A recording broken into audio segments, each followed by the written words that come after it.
Welcome to my channel Riddhi motivational speech. கணவனும் மனைவியும் ஒருவருக்கொருவர் புரிதலுடனும் அன்போடும் வாழ்ந்தால் அந்த வீடு உண்மையாகவே சொர்க்கமாக மாறுங்க. ஒரு மகிழ்ச்சியான இல்லத்திற்கு தேவையான சில முக்கிய விஷயங்களை இந்த வீடியோவில் சொல்லியிருக்கேன். ஸ்கிப் பண்ணாமல் ஃபுல்லாக பாருங்கள். ஃபர்ஸ்ட் ஒன்று என்னென்னா பரஸ்பரஸ் மரியாதை, மியூச்சுவல் ரெஸ்பெக்ட்.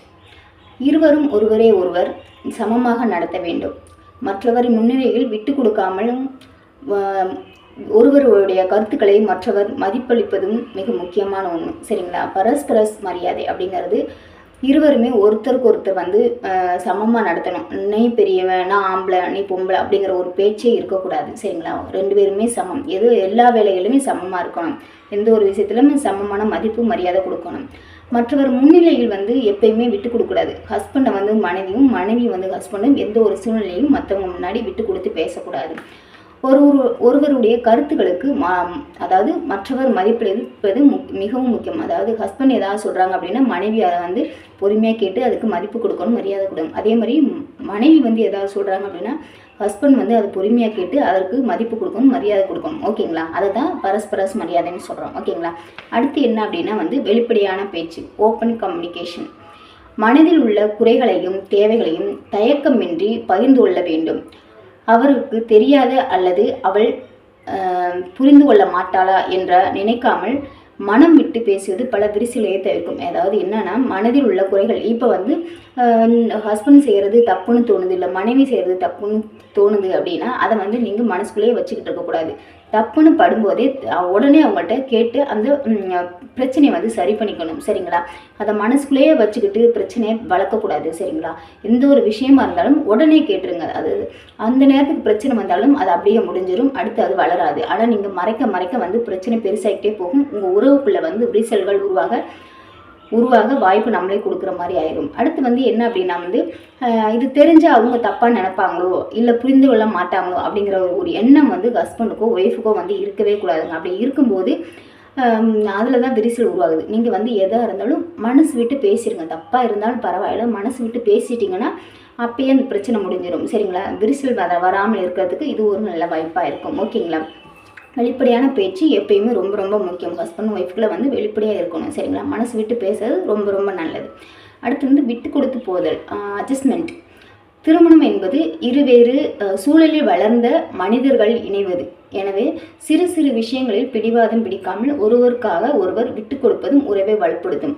அதாவது ஹஸ்பண்ட் ஒரு பக்கம் வளர்ந்துருப்பாங்க, ஒய்ஃப் ஒரு பக்கம் வளர்ந்துருப்பாங்க, வெவ்வேறு சூழ்நிலையில் இருந்திருப்பாங்க, வெவ்வேறு அதாவது குடும்பம், அதாவது ஒருத்தவங்க வசதியாக இருந்திருக்கலாம், ஒருத்தவங்க வறுமையில் இருந்திருக்கலாம், அவங்களோட குடும்ப சூழ்நிலைகள் வேறு மாதிரி இருந்திருக்கலாம், பழக்க வழக்கங்கள் வேறு மாதிரி இருந்திருக்கலாம். ஆனால் ரெண்டு பேரும் ஒரே வீட்டில் காலத்துக்கும் வாழ போகிறாங்க. அப்படிங்கும்போது அதை நம்ம புரிஞ்சு நடந்துக்கணும். சரிங்களா? ஒருத்தர் விட்டு கொடுத்து நடந்துக்கணும். அவங்களுக்குள்ள எந்த ஒரு பிடிவாதமும் இருக்கக்கூடாது. அட்ஜஸ்ட் பண்ணி போகணும். சரிங்களா?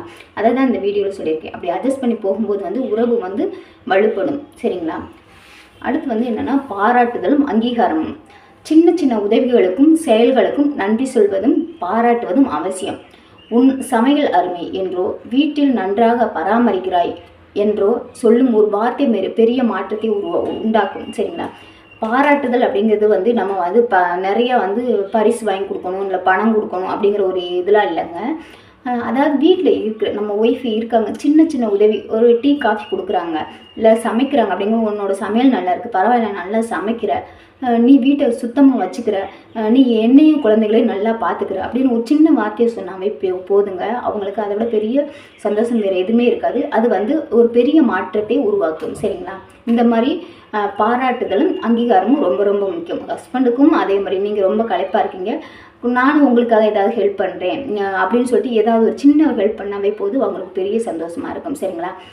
அடுத்து தனிப்பட்ட சுதந்திரம், பர்சனல். அதாவது என்னென்னா தனிப்பட்ட சுதந்திரம், பர்சனல் ஃப்ரீடம். அது எப்படி அப்படின்னா தம்பதிகள் என்றாலும் ஒவ்வொருவருக்கும் தனிப்பட்ட விருப்பங்கள் இருக்கும், நட்பு வட்டாரங்கள் இருக்கும். அதில் தலையிடாமல் ஒருவருக்கு ஒருவர் சுதந்திரம் அளிப்பது மன அழுத்தத்தை குறைக்கும். சரிங்களா? இப்போ ஹஸ்பண்டுக்கு என்ன கேர்ள்ஸ் கூட ரிலேஷன்ஸ், அதாவது கேர்ள் ஃப்ரெண்ட் இருக்கலாம், ஒய்ஃப்க்கு பாய் ஃப்ரெண்ட் இருக்கலாம். அது அது வந்து தப்பு இல்லை இருக்கிறது, சரிங்களா. ஆனால் வந்து எந்த ஒரு விஷயமே லிமிட்டோடு இருக்கணும். அதைத்தான் நான் சொல்கிறேன் குறிப்பாக. எனக்கு பாய் ஃப்ரெண்ட், என் காலேஜ் மேட்டு, என்னோடய ஸ்கூல் மேட்டு அப்படின்னு சொல்லிட்டு என்னோடய ஆஃபீஸில் வேலை பார்க்குறாங்க அப்படின்ட்டு அவங்க கூட ரொம்ப டீப்பாக போகக்கூடாது. அது வந்து குடும்பத்துக்குள்ள விரிசல்களை உருவாக்கும். பிடிக்காது. ஹஸ்பண்டுக்காக இருந்தாலும் ஒய்ஃப்காக இருந்தாலும் தன்னோட பார்ட்னர் வந்து அடுத்தவங்களோட டீப்பாக இருக்கிறது யாருக்குமே பிடிக்காது. அது ரொம்ப ரொம்ப தப்பு. ஆனால் வந்து ஃப்ரெண்ட்ஷிப் அப்படிங்கும்போது ஒரு லிமிட்டோடு வச்சுக்கோங்க. அவங்க என்ன சொல்கிறேன்னா, அவங்க என்னோடய ஃப்ரெண்ட்ஷிப் அப்படிங்கும்போது அவங்க சுதந்திரமாக பேசலாம். ஆனால் வந்து ரொம்ப டீப்பாக யார் கூட இருக்கக்கூடாது. அது ரொம்ப இதில் இம்பார்ட்டண்ட்டாக சொல்கிறேன், சரிங்களா. அதான் ஃப்ரெண்ட்லியாக இருக்குங்க, ஃப்ரெண்ட்ஷிப் தானே அப்படின்னு சொல்லிட்டு நீங்கள் எப்போயுமே டீப்பாக அவங்க கூடயே போகணும், வரணும், இருக்கணும்னு நினைக்கிறது ரொம்ப தப்பு. அது குடும்பத்துக்குள்ளே பிரச்சனை உருவாக்கும். சுதந்திரம் அப்படிங்கிறத வந்து உன்னோட ஃப்ரெண்ட்ஸ் கூட நீங்கள் பேசலாம், சரிங்களா. அவங்க வீட்டுக்கு வரலாம், நீங்கள் வீட்டுக்கு போகலாம். உங்கள் ஹஸ்பண்ட் ஒய்ஃப் 2 பேரும் சேர்ந்து இருக்கும்போது அந்த மாதிரி வர்ற போக இருக்கலாம், பேசலாம். அது தப்பு இல்லை. அதாவது தனிப்பட்ட முறைகள் தனியாக வந்து ஃபோன் பேசுறது, தனியாக போகிறது வருது, அது ரொம்ப ரொம்ப தப்பு, சரிங்களா. ஹஸ்பண்டாக இருந்தாலும் ஒய்ஃபாக இருந்தாலும் உங்களோட ரிலேஷன்ஷிப் உங்கள் ஹஸ்பண்ட் ஒய்ஃபுக்குள்ளே பிரச்சனை வராமல் இருக்கணும். எந்த ஒரு விஷயத்துலையும் லிமிட்டோடு இருக்கிறதா ரொம்ப ரொம்ப நல்லது. ஹஸ்பண்ட் ஒய்ஃபு வந்து எப்பயும் டீப்பாக இருக்கலாம், ஆனால் மற்றவங்க கூட நீங்கள் வந்து லிமிட்டோடு இருக்கிறதா உங்கள் உறவுக்கு பாதுகாப்பு, சரிங்களா. சுதந்திரம் அப்படிங்கிறது மன அழுத்தத்தை குறைக்கும். அதை வந்து மன அழுத்தத்தை உருவாக்கக்கூடாது. நீங்கள் உங்கள் ஃப்ரெண்ட்ஷிப் கூட பேசுங்க, போங்க வாங்க. நீங்கள் 2 பேரும் இருக்கும்போது அவங்க வரலாம் போகலாம். அதே மாதிரி நீங்கள் 2 பேரும் அவங்க வீட்டுக்கு போகலாம் வரலாம். இப்போ அந்த மாதிரி இருந்தால் எந்த ஒரு பிரச்சனையும் வராது, மன அழுத்தமும் உருவாகும். தனியாக போகிறீங்க, தனியாக பேசுகிறீங்க, டீப்பாக இருக்கீங்க அப்படின்னா கண்டிப்பாக மன அழுத்தம் உருவாகும். இந்த விஷயத்தில் வந்து நான் சொல்கிறது இதுதான், சரிங்களா. எதுவுமே லிமிட்டோடு இருக்கிறது நல்லது, ஓகேங்களா. அடுத்து இது வந்து நம்ம குடும்பம் வந்து மகிழ்ச்சியாக இருக்கணும் அப்படின்னா, நம்மளோட வாழ்க்கை வந்து மகிழ்ச்சியாக இருக்கணும். அதுக்கு ஒரு சின்ன விஷயங்களை நான் அதில் வந்து ஷேர் பண்ண விரும்புகிறேன். என்ன அப்படின்னா, பண்பு அப்படிங்கிறது அதன் பலன், பொறுமை அப்படிங்கிறது சண்டைகளை வந்து ரொம்ப ரொம்ப தவிர்க்கலாம்.